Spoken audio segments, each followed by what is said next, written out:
ہے، بڑی اچھی شاعری ہے، اور اگر کوئی غلطی ہوتی تو اس کی وہ اصلاح کیا کرتے تھے۔ حج کا زمانہ آیا، شاعروں نے اپنی اپنی شاعری کو کعبۃ اللہ کی دیواروں پر لٹکا دیا۔ رسول اکرم علیہ السلام پر اسی زمانے میں، جس زمانے میں یہ آیت نازل ہوئی تھی، فَأْتُوا بِسُورَةٍ مِّن مِّثْلِهِ، کہ اے عرب کے لوگوں، بڑے بڑے شاعروں، تم اپنے آپ کو ماہر کہتے ہو، اپنے آپ کو بڑے فصیح کہتے ہو، اپنے آپ کو بڑے بلیغ کہتے ہو، ایک سورت کلام اللہ کے مطابق بنا کر کے دکھا دو، ایک آیت بنا کر کے دکھا دو۔ جب ایک شاعر نے سورۃ القاریہ کی طرح ایک سورت بنانے کی اس نے کوشش کی، لوگوں نے اس کا مذاق اڑایا، وہ شرمندہ ہو گیا۔ اللہ کے رسول صلی اللہ علیہ وسلم نے دوسرے شاعروں کی طرح، اللہ کے رسول نے اپنے اصحاب کو حکم دیا کہ سورہ کوثر نازل ہوئی ہے، لہذا کعبۃ اللہ کی دیواروں پر لکھ کر کے لٹکا دیا جائے۔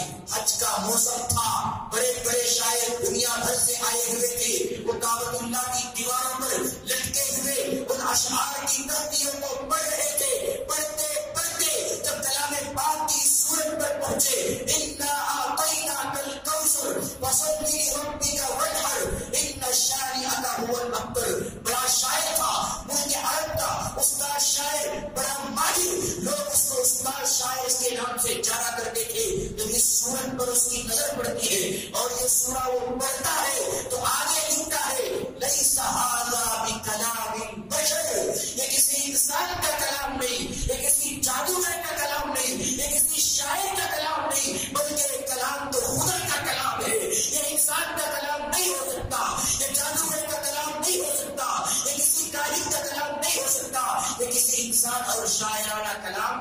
نہیں ہے، بلکہ یہ تو خدا واحد کا کلام ہے۔ لَيْسَ هَذَا بِكَلَامِ الْبَشَرِ، اللہ تبارک و تعالیٰ نے اس زمانے کے مطابق، لوگوں کے مزاج کے مطابق، لوگوں کے جو مزاج کا فصاحت کا، لوگوں میں جو مزاج کا بلاغت کا، ایسا ہی کلام اور ایسی ہی کتاب اللہ تبارک و تعالیٰ نے ملک عرب کے اندر نازل کر کر قیامت تک کے انسانوں کے لیے ایک دستور دیا، زندگی گزارنے کے لیے ایک ماڈل پیش کر دیا۔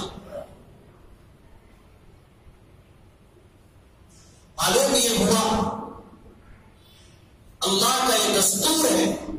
اللہ کا یہ قانون ہے کہ انسانوں کا